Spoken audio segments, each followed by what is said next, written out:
Right in the middle of the shot? Yeah. What did I think? Maybe here. Do you want to test to make sure it works, or? Yeah. So if you don't mind sort of doing the intro and sort of saying Sure. that we're here in Darien, and maybe talk a little bit about Darien and who you are, and then and then kind of go. Sure. Is it recording? Yeah. Okay, so we can jump in whenever we want to. It's a real gift to be here with you today, Fletcher. Thank you. Thank you. My name's Ryan Fleenor. I'm the rector of St. Luke's Church here in Darien, Connecticut, where Fletcher and Robert were able to visit several times. And it's a joy to be here outdoors at the beach in Darien on a rather cold December day. But It is. Robert was outside through so much of COVID. It seems fitting for was. us Yep. to be Yep. here today. Yeah.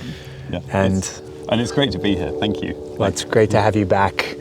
One of the joys was having you in our home, and it's Thank really you. nice to have this friendship over so many years. Yeah. And for us too. Thank you. Of course. Thank you.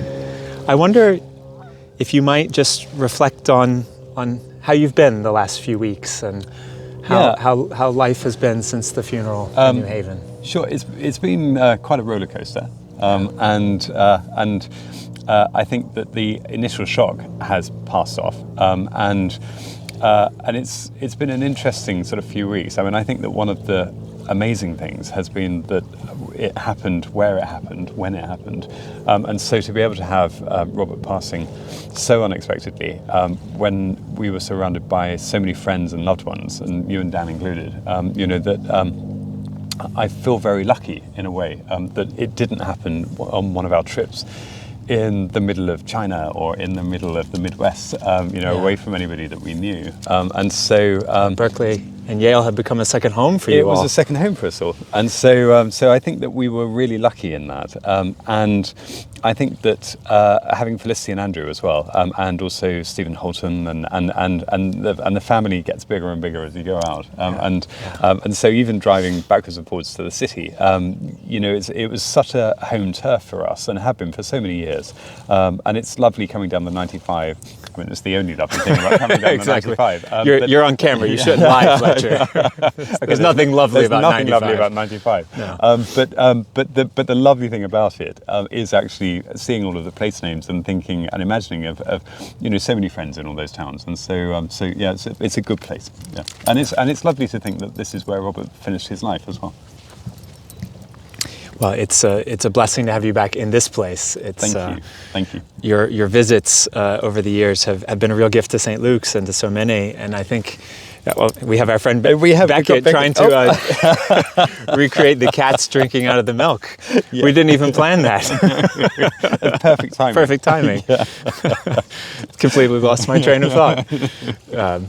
But I think of the ways in which Robert's visits brought something of Canterbury and the power of that place to this place, and helped people think about the importance of place and how it shapes our spirituality. I mean, it just strikes me actually that it's interesting, as you say that there is a notion of physical place as well as a notional one, and repetition, but that there's the physical geographical place of Canterbury, which is so special to visit, and so full of amazing treasures of spirituality and history and culture, and then I think that what we had realised, and it took us a long time to realise that, was that for most people in the world that it wasn't a geographical place; it was an ideal, and that and we had been so locked into being in Canterbury itself, and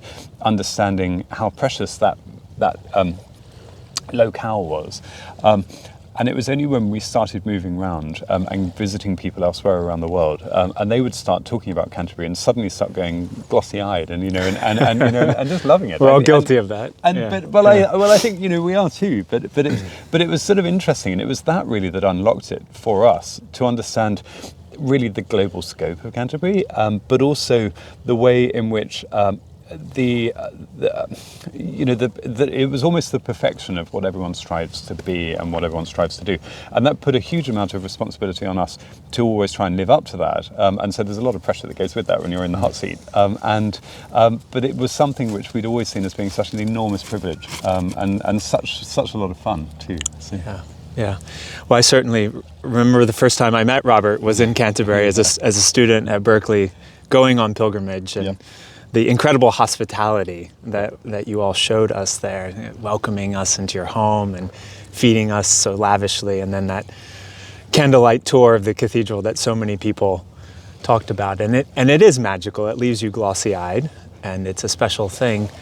But I will remember forever, Robert's first visit to St. Luke's was by Zoom in the worst part of the pandemic. That's absolutely right. I'd forgotten about that. And he was speaking to us about pilgrimage. And we were getting ready to take a group to the Holy Land, and he was reflecting on his own life as a pilgrim. And of course, that most important part of pilgrimage being the transformation that happens, the journey to the holy place, but then how it transforms your journey home. It does. And I think that's so much a part of what the Garden congregation has taught us, is that journey to be with you in Canterbury transformed us to see our own homes, our own gardens, our own beaches, our own churches differently, and to recognize the spirituality of the place where we are. I think that for us that was something again which it took us a little time to realize, and I'd spoken about this before, where we had originally thought that it was purely a pragmatic reason that we started broadcasting online, and that was just a way of connecting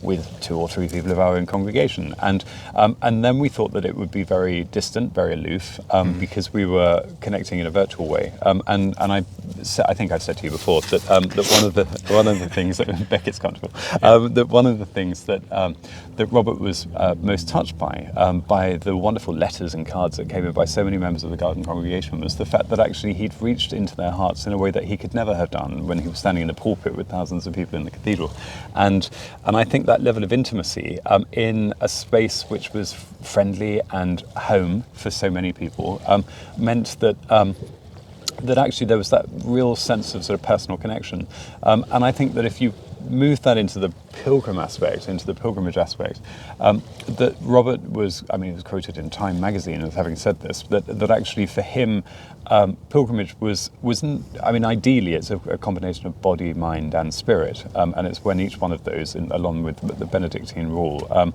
is utilised in a balance that actually you achieve equilibrium and sort of perfect combination.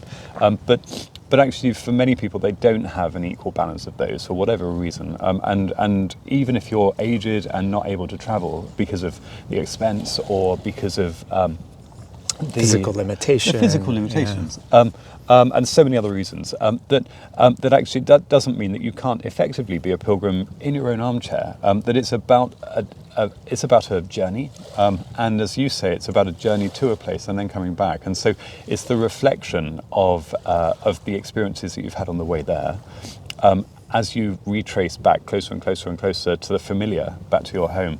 That actually is and that can be done in a mental way. It can be done in an emotional way, but most people tend to do it in a physical way, and combine the other two things too. I think often of the idea that we're on these different kinds of pilgrimages, a weekly pilgrimage to the Sabbath, to encountering God in the sacrament. We're on this kind of annual pilgrimage to Easter, but we're also on this lifelong pilgrimage back to our home in God. And Robert taught us so much, both by how he lived and how he died. If I might ask, the power of that. Turn it around the other way. Sure. But what caused you to want to go on pilgrimage? To Canterbury? Well, we were told we had to. No, no. I think as someone who chose the Episcopal tradition rather than be born in it, I was always drawn to that cathedral and to the power of the tradition that it represents. But for me, the thing that was most evocative was being part of the Cathedral Close community, staying inside the walls, praying morning prayer every day, praying evening prayer or singing evensong, and just living that Benedictine rhythm, just being in that holy heartbeat that is cathedral life. Yeah. You got to live that for so many years. So many years, and actually for me, it struck me actually when you said, because that was your first visit to Canterbury when you went on, that actually it was one of the differences again between myself and Robert, because I was a Canterbury boy and I was sort of born in the vicinity, in a village just outside Canterbury. And so I first went into the cathedral with my mother and my aunt when I was just a few days old. And in those days you still had brasses, and as a child I would go into the crypt and sort of do sort of brass rubbings and things, and so for me it was just part of my everyday, and then I ended up going to a school in Canterbury and then a university in Canterbury, and so I even graduated in a cathedral. Whereas for Robert, actually that was completely different. The first time he ever, because he was appointed under the appointment system, not under an application system, and in those days he wasn't allowed to go to the cathedral in case people would recognise him and think, that's who the person is applying for the job. Exactly. Well, actually, or that he'd been appointed for the job, and so. Because he just received a letter to sort of say that there'd been a decision made and would he consent and would he be moved to Canterbury,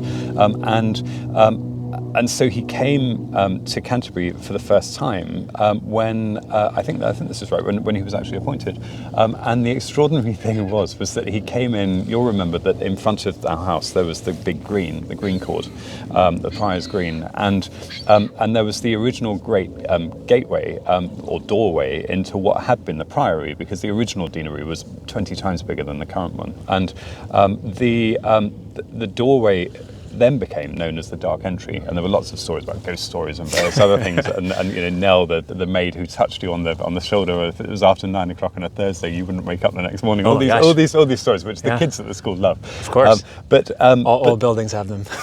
They do, and especially old ones like that. But the extraordinary thing was the fact that he suddenly realised that the doorway had been in a picture on his bedroom wall for all of his life growing up, and he'd never questioned where that was, and yet suddenly the image that he knew from his childhood was actually the original front door to the house that he was moving into, and so there was this extraordinary coincidence. Amazing. Amazing.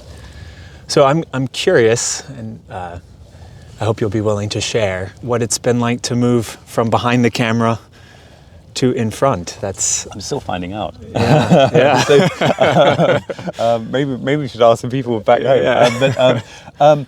It's a little bit nerve-wracking, and it's a different thing for me because I'm much happier being in the shadows, and Robert and I always sort of laughed about the fact that it's like a swan, that he could be the sort of elegant person sort of going along the top of the water, and I was the legs underneath. But I think that I feel a sort of a desire and also a sort of need to sort of try and keep the garden congregation going at the moment, because the congregation have just been fantastic and they've been so supportive. And I still remember Robert's first in-person visit to St. Luke's, and suddenly there were all these people I didn't recognize coming out of church, and the garden congregation turning up. It's just extraordinary. I mean, the numbers online don't actually bear any kind of semblance to reality, because we would go to churches in, I'm thinking of Port Hope in Canada, not too far from Toronto, or to little townships outside Guthrie, and we'd get there and there'd be 400 or 500 people from the local vicinity who would be there just to meet the two of us because they watched us all the way through COVID, and so it's something which we've really struggled to be able to understand, because it's just us, and why are they coming to see us? And of course they're not coming to see us, because actually we were just a conduit for something which managed to speak to them at a time when they needed company and connection. And so actually they're really wanting to connect to that time, I think, and with one another, whether they know one another or not, and wonderful friendships have been made between them as well, the world over. And so, and I think also to really sort of maybe connect a little bit more physically with Canterbury as well, and the sort of ideal of Canterbury, which they saw for 2.5 years or so, daily, and that was really special because they got a sense of the rhythm and of just as you've mentioned, and the sort of the order of the day, with Robert talking about that, but then also the lifeblood of the school and the departments and so many of our wonderful volunteers and staff. Yeah. And so I think that they became quite intimately related to Canterbury, and to the wider community of the city and the county as well. Yeah. It always struck me that part of what made the Garden congregation so strong was a connection to Robert's authenticity, right? Here was a person who was just himself, living his life of faith in invisible and accessible ways, living his relationships with his wider community in invisible and accessible ways, in ways that people could really feel safe and comfortable relating to. And it speaks to that deep desire for connection for human relationship and for authenticity. I think that at a time when we don't see much authenticity, because everything is about the sort of looking its best, or looking, and actually, we live in a time when, we're so disconnected from the food that we eat, or life and death, or the sort of, everybody always has to be sort of putting on a really good show, and if you're not, then you're somehow failing. And I think that, the lovely thing about Robert was the fact that he was so just genuinely real, and he never had any gumption of putting on any kind of level of artifice, or, he was just the person he was, and he was sort of truly good person. Yeah. The Robert you met in the pulpit was the Robert you met at the dinner table, was the Robert you met having a drink. He never changed. Was the Robert you met having tea, and Robert was Robert. Yeah, but I do think that that's one of the things that the church needs to, in a time when so many things are becoming virtual, and that allows for more artificial relationships and also a sort of degree more of artifice, because of perfecting images or perfecting, it's really as if we have all absorbed Hello Magazine into our everyday lives. And so, everything must always be perfect. And I think that puts insurmountable levels of pressure on, because nobody's life is perfect and everybody has problems. And so I think that when people are looking around, although there's a part of them that knows that there must be a degree of lack of authenticity attached to all the things that they're seeing, it doesn't stop that pressure of feeling that you're not performing well. But I think that, when you do come across people like Robert, that actually it's just an encouragement of thinking, well, actually, there is somebody that I can be real too. I don't need to be sort of putting on a show the whole time, because he's brave enough to sort of be in front of the guy, and that was quite. Very brave for Robert, really, because especially when we decided that we'd start talking about being in a relationship together, we didn't quite know how that was going to be. And obviously, being in the position that we were in, then there was an enormous risk to that. And I think that the terrific thing was the fact that by that stage, the Garden congregation were uniformly on side, and actually were just really happy that he had somebody in his life, which was a real endorsement. So it was very special. Yeah. I think one of the moments where I truly saw that authenticity on full display was that very first Zoom call where we recorded a presentation on pilgrimage, and then we hit the end of the record button, and we ended up having another sort of half an hour conversation about that very topic. Oh, really? And about the sort of challenge of being a gay priest in the Church of England, and the way that journey had unfolded in his life. And he was so transparently vulnerable in that, and I think, to your point, so many people feel, for whatever reason, that they can't be that, and to have this sort of senior cleric with me just sort of open up and bare his soul was a beautiful and humbling experience that I'm forever grateful for. Well, I think Robert always believed that if you and I had to prompt him occasionally, because he'd come from a very different time from us. I'm saying us, and actually you're a lot younger than I am. We're close. We're close. You're very kind, thank you. Actually, I think we're probably closer than I was to Robert. But certainly when Robert was, first working in the church, it was still illegal to actually be gay in England, and so that meant that that you, even just with an accusation, could be arrested and put in prison, which is something which sadly too often happens around the world still. But actually, we're fortunate enough to live in two countries where that doesn't happen, But then, of course, it was only halfway through our relationship that it was actually not illegal for us to be together. And so I think that, and it was still, problematic even right up to the end. And so I think that it's one of those things which the church really needs to get on board with. But again, it was one of the reasons, and I've touched on this before, that Robert and I felt so at home within the Episcopal Church, especially post-schism, because I think that you walk into an Episcopal church and you feel that is your church, and you don't need to feel, as you do in many churches elsewhere, awkward or ashamed the minute you walk in, and I think that's really endorsing about the Episcopal Church here in the States and the Church of Canada as well. Yeah, well, I'm so glad you found that community in the Episcopal Church, and I'm glad Robert found it too. It does speak to that deep desire for community, and so my hope and my prayer for the Garden congregation is that you'll continue to find ways to create that community. Thank you. I hope so too. People to gather, whether it's virtually or in person, to continue to connect, to continue to practice those,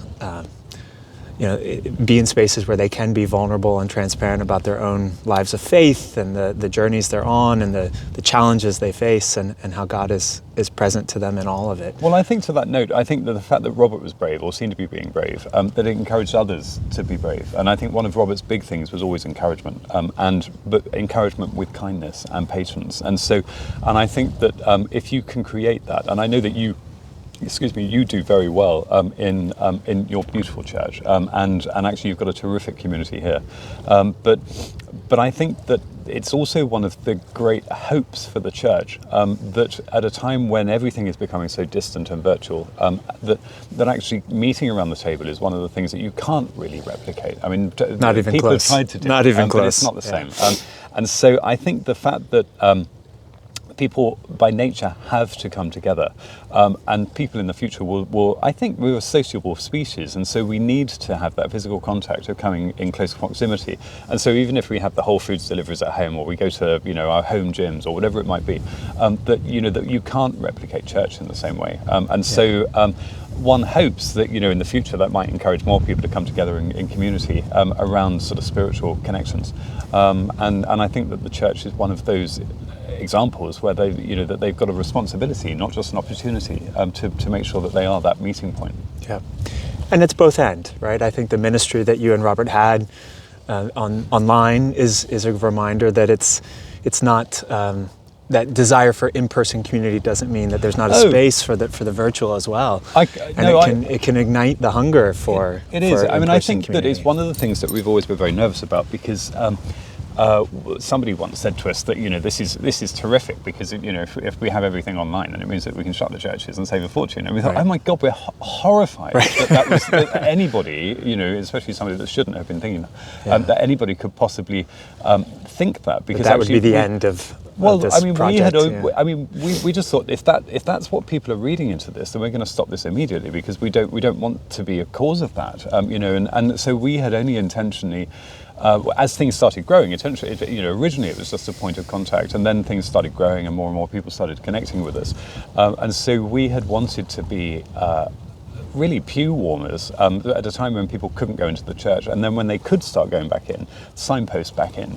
Yeah. And I think that actually, as far as online ministry is concerned, I think there's wonderful opportunities for a hybrid version, so that just as we were saying with pilgrimage, for people that can't physically go to church for whatever reason, it might be that they're immunosuppressed, or that there's they're going through issues and they don't want to sort of be in community for whatever reason, hopefully short term rather than long term. That means that actually they can still connect with a degree of spirituality, through an online medium. But I think also there's terrific classes and symposia and sort of courses that are being run by different churches for people the world over. So I mean, whether you're here in Darien or whether you're in Sydney, Australia, that you could be running something for people on the other side of the planet, and they can join together and be learning certain things and still physically go to their own local church on a Sunday, which I think is really exciting. Yeah, it's wonderful. It'll be exciting to see how it unfolds. And you'll have our prayers as it continues to emerge, and you experiment and discover what God has in store. Yeah. It looks like the sun is setting. I think it is. I think it is. But no, this has just been really great being here. So thank you. Yeah, thank you for the time. But, it's a gift to have you in our lives as this unfolds. So well, we love you, and our prayers are with you. And thank you, and we feel that. So thank you. You're welcome. Cheers. Yeah.